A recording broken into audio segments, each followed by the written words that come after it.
The church smelled of lilies and sorrow. I stood in front of the casket, my black veil heavy over my swollen eyes.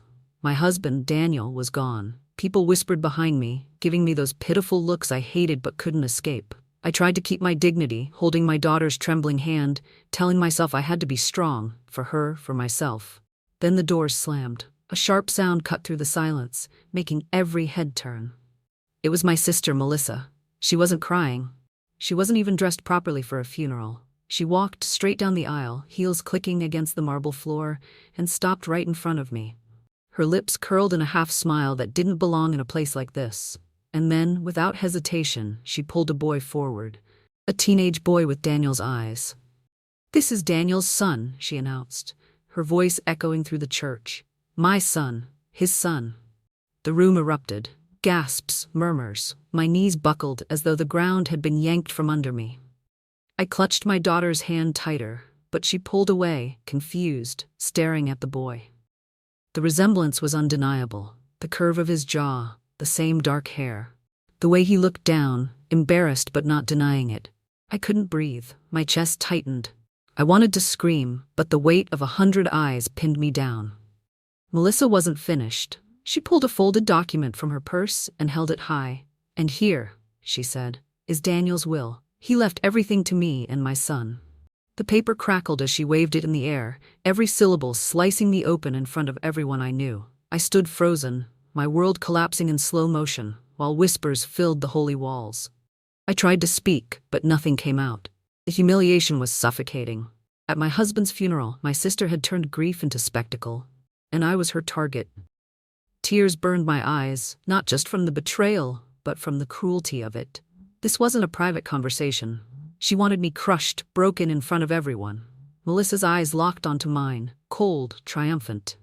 "You should know the truth, sister. Daniel was mine before he was ever yours." The words pierced deeper than any knife. My vision blurred, my body trembling as my daughter began to cry. People avoided looking at me, some pretending to comfort me while clearly fascinated by the scandal unraveling before them. Then, out of the corner of my eye, I noticed something strange.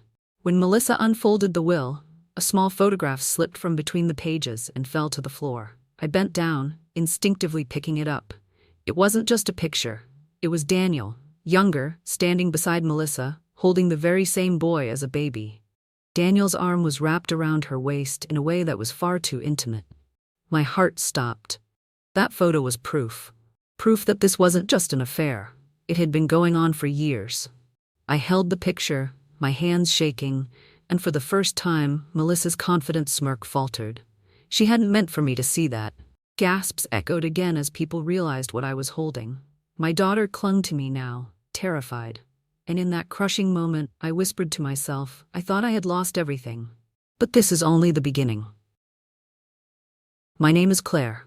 I am 42 years old, and until a week ago, I thought I had a family worth protecting. I met Daniel when I was just 23. I was fresh out of college, working 2 jobs to help my sick mother with hospital bills. He walked into the diner where I worked the night shift. He wasn't just handsome. He had a way of looking at me like I was the only person in the room. For a girl who had never been noticed, it felt like a dream. He came back the next night and the night after that. He stayed until closing time, leaving me bigger tips than I deserved. A month later, he asked me to dinner. 6 months later, he asked me to marry him. I thought I was the luckiest woman alive. We built a life together. We bought a modest house in the suburbs, and a few years later, we had our daughter Lily. I dedicated myself to our family. I gave up my career dreams to raise her. To be there for Daniel when he worked late nights, to make sure the house was filled with warmth. But looking back, maybe that was my weakness. I gave too much. I trusted too much. Daniel was charming, successful, the kind of man everyone admired. But I knew his flaws, his pride, his temper, his ability to make people believe whatever he wanted them to believe. And yet, I forgave everything, telling myself marriage was about patience and sacrifice. Melissa was different from me in every way. She was my older sister, bold, beautiful, reckless. Growing up, she always took what she wanted, and somehow, I always ended up cleaning the mess. My parents spoiled her, and I was the one left in her shadow. When Daniel and I married, I thought Melissa was finally happy for me. She toasted us at the wedding, hugged me tight, and told me I deserved a good man. I believed her. I believed both of them. Maybe that's why it hurts so much now. Not just because I lost Daniel, but because the betrayal came from the two people I trusted most. My husband and my sister. I should have seen it. The way Melissa laughed too loudly at Daniel's jokes, the way he glanced at her when he thought I wasn't looking, the times she helped him with business trips or accidentally stopped by when he was home alone. But love blinds you, and I was desperate to believe my life was whole, that my sacrifices meant something. I spent years convincing myself that loyalty and kindness were enough to keep a man faithful. I told myself that Melissa had changed, that Daniel truly loved me, that the little cracks in our marriage were just the struggles every couple faced. Now I see how naive I was. I wasn't just a wife. I was a woman who built her world around someone else's promises. And now, standing in the ruins, I have nothing to hold on to, except the truth that was forced into the open at Daniel's funeral.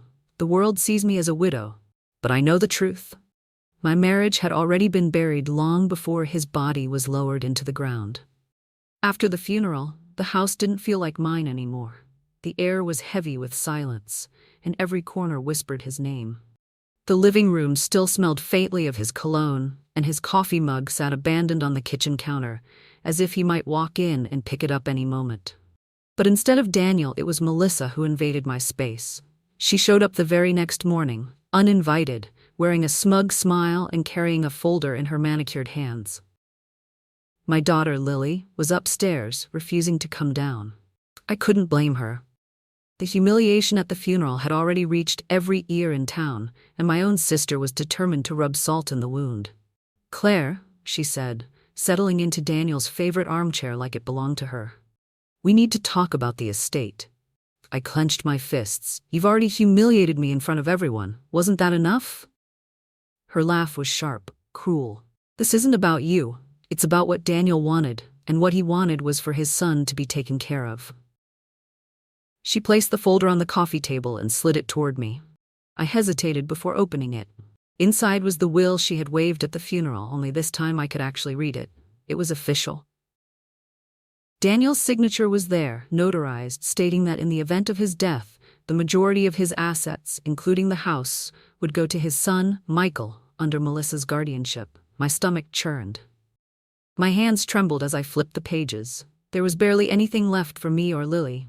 Just a small allowance, enough to survive but not enough to keep our home. I looked up at Melissa, my voice shaking. "When did he even sign this?" Her eyes glimmered with satisfaction. "Last year. While you were playing the perfect little wife, Daniel was finally facing reality. He wanted to secure his legacy with his real child." The words hit like a slap.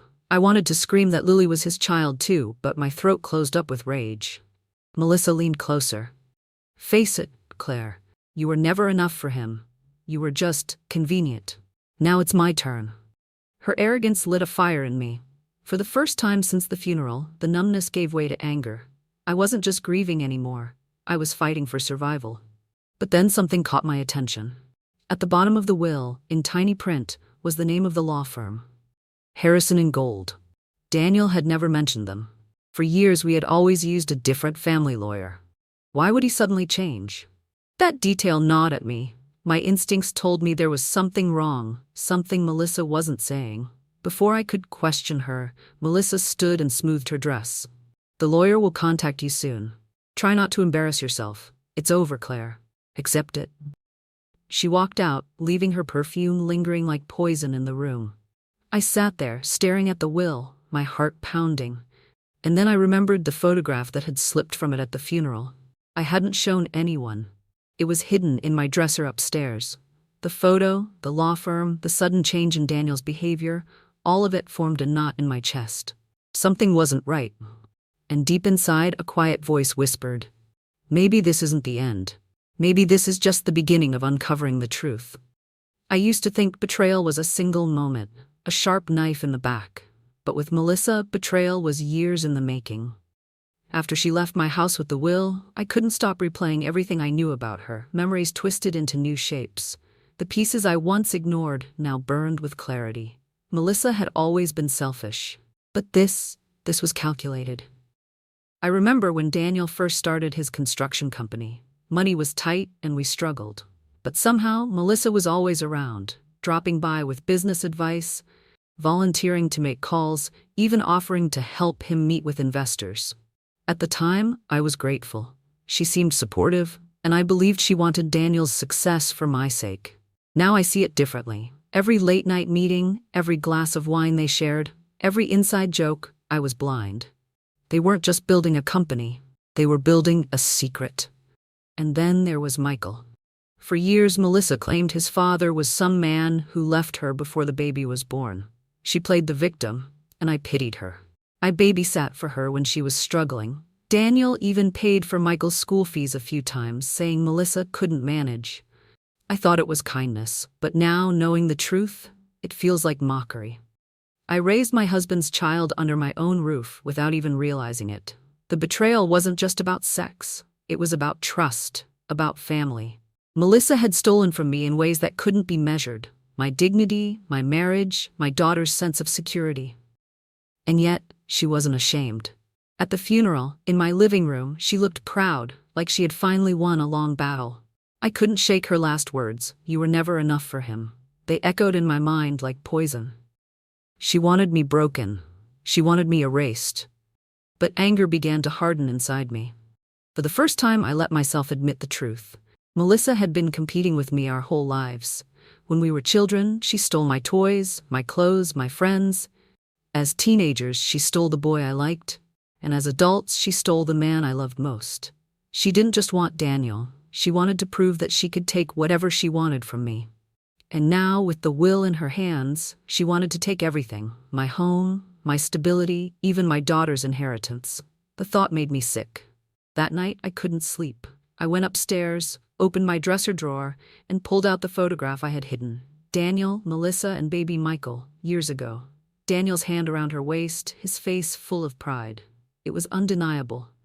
Their affair wasn't a mistake. It was a second life. My hands shook as I held the picture, but my mind was strangely clear.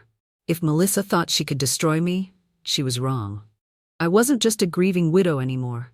I was a mother, and I would fight for my daughter. Still, I knew this wouldn't be easy. Melissa had always been cunning. She knew how to manipulate people, how to play the victim when it suited her, how to twist the truth until it worked in her favor. And now, with Daniel gone, she had no reason to hide. She wanted everything out in the open because she believed no one would challenge her. But I wasn't going to let her win. I stared at the will again, my eyes fixed on the name of the law firm, Harrison & Gold. Something about it felt off. Daniel never made big financial decisions without me, except this one. Why? That's when it struck me. If Melissa had been capable of lying to me for years, what was stopping her from forging, bribing, or manipulating this will? The betrayal was already unbearable. But if she had gone so far as to tamper with Daniel's last words, then this wasn't just about revenge. This was about justice. And for the first time since Daniel's death, I felt a new strength rising inside me. The letter from Harrison & Gold arrived a week later, an official invitation. Not just for me, but for all relevant parties. I didn't know what that meant till I walked into the law firm's grand conference room. The air smelled of polished wood and power. Rows of chairs were filled, not just with lawyers, but with neighbors, business partners, even members of Daniel's family I hadn't seen in years. Melissa was already there, dressed in a sharp black dress that looked more like she was attending a gala than a legal proceeding. Michael sat beside her, fidgeting nervously, but Melissa's hand on his shoulder kept him still. When I entered, all eyes turned to me. I could feel the judgment in their stares, the whispers trailing after me. That's the wife who didn't even know her husband had another child. I wanted to turn around and run, but Lily squeezed my hand. My daughter, only 16, stood by me, her face pale but determined. I had to be strong for her. The lawyer, a tall man with silver hair, stood at the head of the room. "Thank you all for coming. We are here to officially read the last will and testament of Mr. Daniel Carter." I swallowed hard. The words felt like knives. He opened the folder and began to read. Line by line, my world collapsed again. Daniel's savings, his company shares, his life insurance, all of it left to Michael, under the guardianship of Melissa. For me and Lily, a modest allowance, just as Melissa had said, barely enough to survive. The room buzzed with murmurs. Some people glanced at me with pity, others with smug satisfaction. Then Melissa stood, her voice carrying like she was on stage. As you all can see, Daniel wanted his son provided for. He wanted to correct his mistakes and ensure his true legacy lives on. My son will inherit what is rightfully his. Gasps rippled through the crowd. I felt dozens of eyes pierce me, some filled with sympathy, others with quiet gossip. My face burned. I wanted to scream that this was wrong, that Melissa was twisting everything, but my throat locked up. Melissa wasn't done. She turned to the lawyer. Please, show them the signed document. The lawyer nodded, placing the will on the table where everyone could see. There it was again. Daniel's signature, the notary stamp, everything looking painfully legitimate. Melissa smirked at me, her voice dripping with venom. You see, Claire, you were never his priority. You and your daughter were just a footnote. Laughter erupted from a few in the back. The sound cut through me like glass. Lily's hand slipped from mine, and when I turned, I saw tears streaming down her cheeks. She whispered, Mom, did Dad really love us at all? That broke me. Not the will, not Melissa's words, but the look in my daughter's eyes, confused, betrayed, shattered. My knees buckled, and I sank into the chair, my hands trembling. Melissa stood tall, basking in the attention, her victory complete in front of everyone. But then, something unexpected happened. The lawyer cleared his throat. There is one more document that was found with Mr. Carter's personal belongings. It was not notarized, but it is handwritten and signed. He pulled out a sealed envelope, carefully opening it. It appears to be a letter addressed to Mrs. Claire Carter. The room fell silent. All eyes turned to me. My heart pounded as the lawyer began to read. Claire, if you are reading this, it means I am gone. I have made mistakes you may never forgive. But know this, what I did was not just about love, but about fear. I was pressured, and I pray one day you will understand. Gasps echoed. Melissa stiffened in her seat. The letter stopped there, the ink smudged, unfinished, as if Daniel had been interrupted. But those words, I was pressured, burned into my mind. I looked at Melissa. For the first time, her confident mask cracked. Her smile faltered, and a shadow flickered in her eyes. And in that moment, I realized something. This wasn't over. The days after the reading of the will blurred together. I hardly remember eating. Sleep came in fragments, interrupted by nightmares of Melissa laughing, of Daniel turning his back on me, of Lily crying. My body betrayed me first. The exhaustion hit like a storm. I lost weight quickly, my clothes hanging loose, my skin pale. Simple tasks, making breakfast, folding laundry, answering the phone, felt impossible. I had always been the strong one, the dependable one. But now, I couldn't even look at myself in the mirror without feeling like a ghost. The worst part wasn't losing the money or the house. It was watching Lily drift further away from me. She avoided eye contact. She stayed locked in her room, blasting music to drown out the silence. Sometimes I heard her crying at night, muffled sobs she thought I couldn't hear. One evening, I knocked on her door, my voice shaking. Lily, please, talk to me. She opened it just enough for me to see her swollen eyes. Why didn't you tell me? Why didn't you fight for us? Her words cut deeper than any knife. I wanted to scream that I had fought, that I was still fighting, but the truth was, I didn't even know how. So I whispered the only thing I could, I'm sorry. She slammed the door and I sank to the floor, sobbing until my chest ached. Melissa, of course, didn't waste any time. She paraded Michael around town like a trophy, introducing him as Daniel's rightful heir.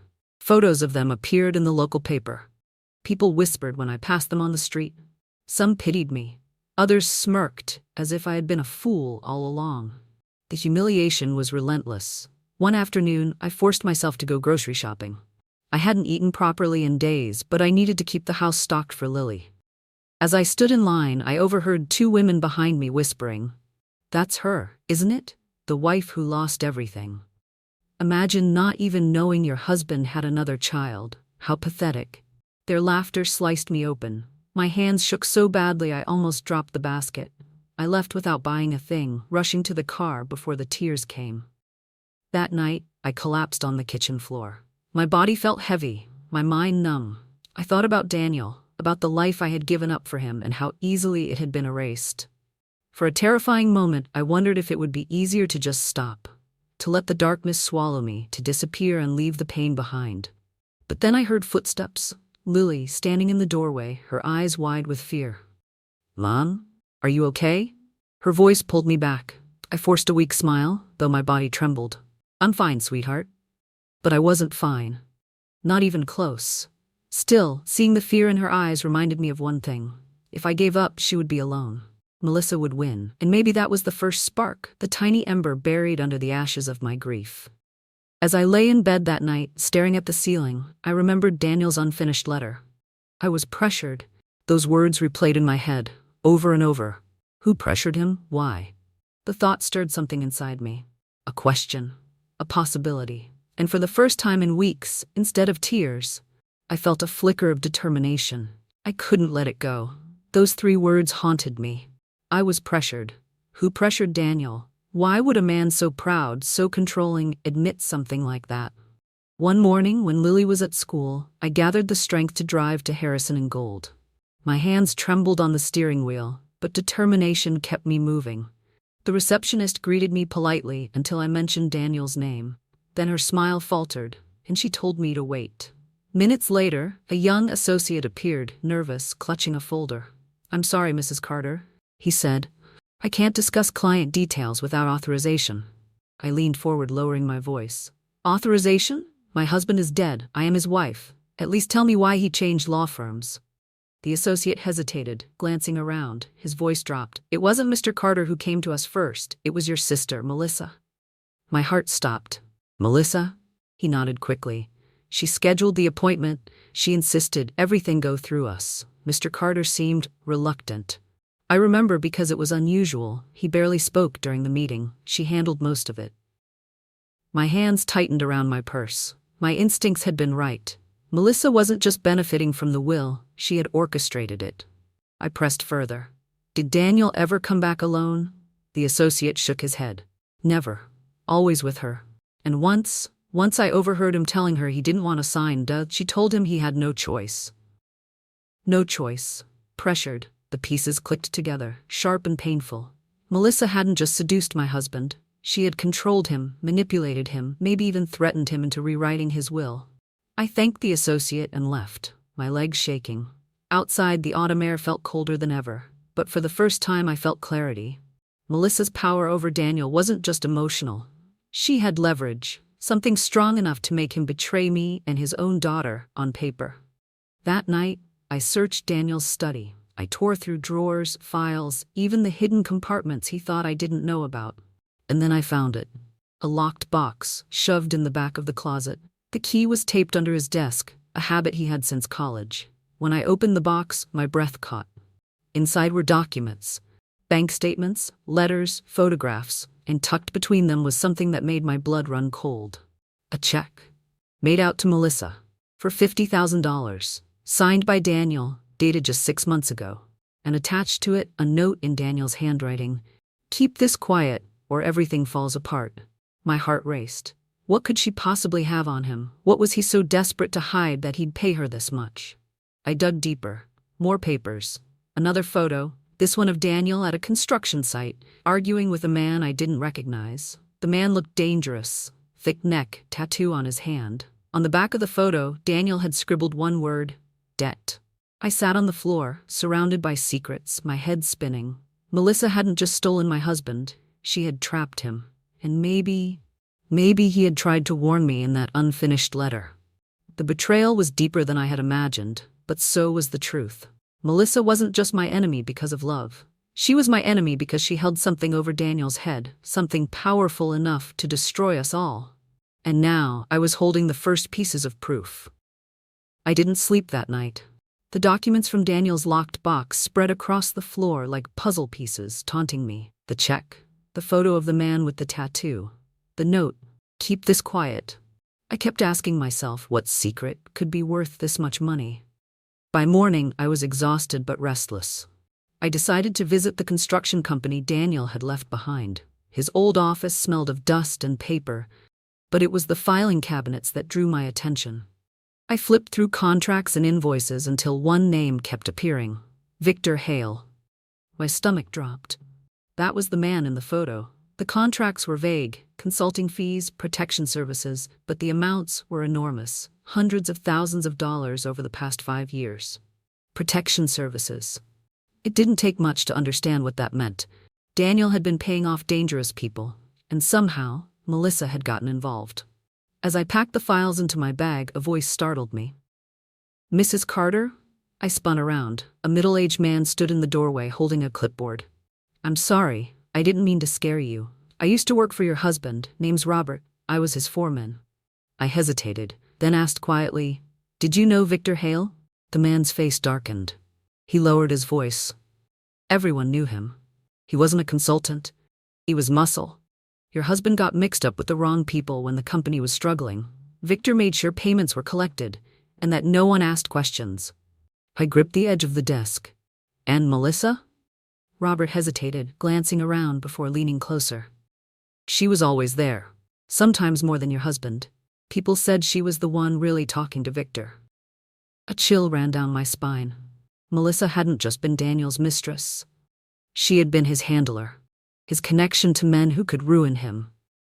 Robert lowered his voice further. "I probably shouldn't say this, but Daniel was planning something before he died. He told me he wanted out, that he was done letting Melissa control him. Said he was gathering proof to take to the police." My heart slammed against my chest. Proof? Daniel hadn't been just a coward. He had tried to fight back. And maybe that's why he wrote the letter. I thanked Robert and left, my mind spinning. Back home, I tore through the documents again, searching for anything that looked like evidence. That's when I found it, tucked in the bottom of the box, hidden beneath layers of receipts. The USB drive. My hands shook as I plugged it into Daniel's old laptop. Folders popped up, filled with scanned contracts, secret recordings, and photographs. And then I found the file that froze my blood.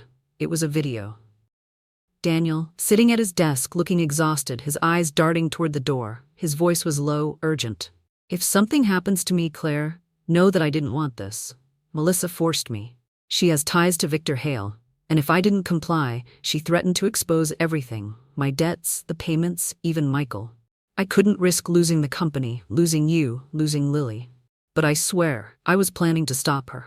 If you're watching this, it means I failed." The screen went black. Tears blurred my vision, my chest ached. But beneath the grief, a fire roared. Melissa hadn't just betrayed me. She had blackmailed Daniel. Controlled him. And when he finally tried to resist, something happened to silence him forever. Was his death really natural, or had Melissa made sure he would never speak again? I stared at the laptop, my fists clenched. For weeks, I had been drowning in humiliation, believing I had lost everything. But now I had proof. Proof that Melissa wasn't just a sister who betrayed me, she was a criminal, and I was going to bring her down. Grief had consumed me for weeks. But now, holding Daniel's confession in my hands, I felt something different. Not sorrow, not humiliation, power. For the first time since his death, I wasn't just reacting, I had control. I spent the next few days in silence, carefully planning. I didn't tell Lily everything yet, she was too fragile, but I promised her that we would be okay, that I would fight for us. First, I took care of myself. I forced my body to eat again, even when food tasted like dust. I went for long walks, letting the cold air clear my head. Slowly, the fog began to lift. Then came the mirror. For weeks I hadn't looked at my reflection without flinching. But one morning, I stood in front of it, really seeing myself. Pale skin, hollow eyes, messy hair, I barely recognized the woman staring back, and I decided she was gone. I cut my hair, sharp and clean. I put on makeup for the first time in months, not to impress anyone, but to remind myself of the strength I still had. I dug out clothes I hadn't worn in years, tailored suits Daniel once said were too intimidating. That was the point. When I walked into town, heads turned. Not out of pity this time, but out of surprise. The whispers followed, but they were different now. I wasn't the broken widow anymore. I was someone they couldn't ignore. Melissa, of course, noticed immediately. She spotted me at the cafe, her smirk faltering for just a moment before she recovered. Well, she said, sipping her coffee. Finally decided to stop moping? I smiled, calm and sharp. Finally decided to stop pretending. Her eyes narrowed, but I didn't give her the satisfaction of an argument. I walked away, leaving her unsettled. That was the beginning. I started visiting people Daniel once trusted, business partners, old friends, even employees. Slowly, carefully, I asked questions. I showed them pieces of the truth without revealing everything. And to my surprise, they responded. Many had suspected Melissa's involvement with Victor, but had been too afraid to speak. Others admitted Daniel had confided in them, but they thought it was just stress. Every conversation added to the picture. Every detail made Melissa weaker. Meanwhile, I built my case. I made copies of the USB files, storing them in safe places. I contacted a lawyer, not Harrison and Gold, but an independent firm with no ties to Melissa. The lawyer, a sharp woman named Grace, listened carefully as I laid everything out. When I showed her the video, her expression hardened. "This isn't just a family dispute," she said. "This is fraud, coercion, possibly even manslaughter if we can prove Melissa's involvement in your husband's death." The words sent a shiver through me, but they also gave me hope. Grace leaned forward. "If you're ready, we can take this to court, but know this, Melissa will fight dirty. She won't back down easily." I met her eyes, steady. "Neither will I." By the time I left her office, I felt like a different woman. Not the grieving widow, not the betrayed wife, but someone sharper, stronger, ready for war. That night I sat with Lily. For the first time I told her part of the truth, that her father had been pressured, manipulated, and that I had proof. Her eyes widened, filling with tears. "So, he didn't just abandon us?" I shook my head, holding her hand. "No, sweetheart, he made mistakes, but he didn't stop loving us, and now it's our turn to make things right." For the first time in weeks, she smiled. A small, fragile smile, but real. And in that moment, I knew. I wasn't just fighting for myself. I was fighting for her. For Daniel's true legacy. For the life Melissa tried to steal. The broken woman I once was had died with Daniel. What rose from the ashes was someone new. And Melissa was about to find out just how dangerous I could be. The courthouse was packed. Reporters, neighbors, old friends, all waiting to see the scandal play out. Melissa entered like she owned the world. Dressed in a designer suit, Michael trailing behind her. She didn't glance at me, but her smirk said everything. She thought this would be her final victory. I sat beside Grace, my lawyer, steady and composed. On the inside, my heart pounded. But I wasn't the broken woman from the funeral anymore. I had come armed with the truth. The proceedings began with the reading of the will. The lawyer from Harrison and Gold repeated what everyone already knew. The majority of Daniel's assets were to go to Michael, with Melissa as guardian. Melissa sat tall, her chin lifted, her eyes daring me to object. Grace stood. "Your Honor, we contest the validity of this will. We present evidence that Daniel Carter was coerced under duress at the time of signing." The courtroom stirred with gasps. Melissa's smile faltered. Grace presented the first pieces. The bank records, the $50,000 check, the suspicious contracts with Victor Hale. Then came the testimony from Robert, the foreman, who confirmed Melissa's unusual involvement in the business and her connection to Victor. Melissa shifted uncomfortably, but she still tried to maintain her composure. And then Grace pressed play. Daniel's video filled the screen, his face pale, his voice broken. "If something happens to me, Claire, know that I didn't want this. Melissa forced me. She has ties to Victor Hale, and if I didn't comply, she threatened to expose everything. I swear I was planning to stop her. If you're watching this, it means I failed." The courtroom exploded in whispers. Melissa shot to her feet. "That's a lie. That video is fake." But the judge silenced her with a sharp gavel strike. Grace turned calmly.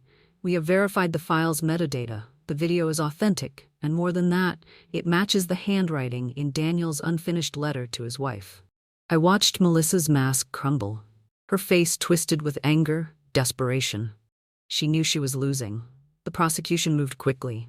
Evidence of financial fraud, coercion, and ties to organized crime stacked against her. When Victor Hale's name came up, investigators confirmed his criminal record and recent transactions with Melissa's accounts. It was over. The judge's ruling came swift and firm. The will is hereby null and void, as it was created under duress.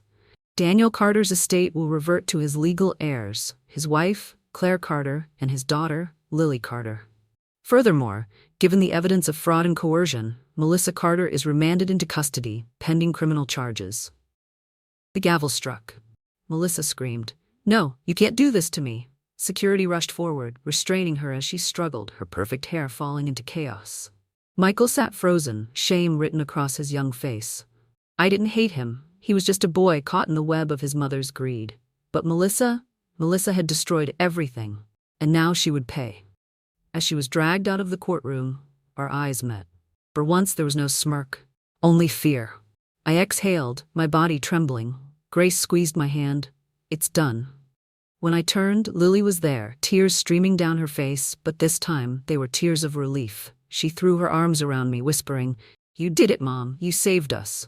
I held her tight, my own tears finally falling. For months, I had been drowning, but now, standing in that courtroom, I felt free. The estate was ours again, but more than that, our dignity was restored. Life didn't go back to the way it was before Daniel's betrayal. It never could. But I learned something stronger than love or loss. Resilience. I rebuilt, not just the house, not just the finances, but myself. Lily and I grew closer than ever. We talked openly, healing together, and for the first time in years, I felt hope for the future. Melissa would face justice for her crimes. Daniel's mistakes would not define us. And I, Claire Carter, was no longer the woman people pitied. I was the woman who survived, who fought back, and who won. And this was only the beginning of my new life. It's been 6 months since the trial. Sometimes I still wake in the middle of the night, expecting to hear Daniel's voice or Melissa's footsteps. Then reality sets in, and I remember, they're both gone from my life forever. Melissa sits in jail now, waiting for her sentencing. I don't know what will happen to her, and for the first time, I realize I don't care. Her choices are her burden. I finally laid mine down. Michael was placed with his father's relatives on Melissa's side. I see him sometimes, walking home from school. He doesn't look at me, but I see the shame in his eyes. He's just a boy, caught between adults who lied and fought. I don't hate him. If anything, I pity him.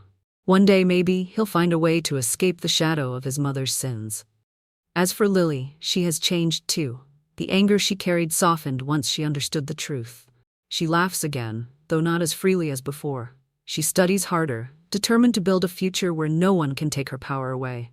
She tells me often, "We're stronger now, Mom." And I believe her. The house feels different. At first, it was haunted by memories, but little by little, we filled it with new ones. Fresh paint, new furniture, small changes made the space ours again. Every corner that once reminded me of Daniel's betrayal now reminds me of survival. I also went back to work, not in the same way as before. I didn't want to return to being someone else's helper. Instead, I started a small consulting service for women going through divorce or inheritance battles. Grace, my lawyer, encouraged me. She said my story gave me credibility, that other women could learn from my fight. And she was right. The first time I sat across from a woman with tears in her eyes, feeling powerless, I saw myself. I took her hand and told her, "You are not alone. You are stronger than you know." It felt like healing, not just for her, but for me. People in town look at me differently now. Some still whisper, but not with pity, with respect. They say I'm the woman who stood up, who didn't let betrayal define her. And maybe that's true. But in the quiet moments, when the house is still and the night is heavy, I remind myself that I'm also just a woman who survived the storm. I still visit Daniel's grave sometimes. I don't go often, but when I do, I bring lilies, the same flowers from the funeral. I stand there in silence, not with anger anymore, but with acceptance. "Lily's doing well," I whisper. "We're okay now. You made mistakes, Daniel, but I forgive you, and I'm moving on." I always leave lighter than when I came. Life didn't give me the ending I once dreamed of, but it gave me something better, a second chance. I learned that love can fail, trust can break, but dignity is something you fight for. And when you reclaim it, no one can take it away again. As I sit on the porch now, watching the sun set with Lily beside me, I feel peace, real peace. The storm is behind us, and for the first time in years, the future looks bright.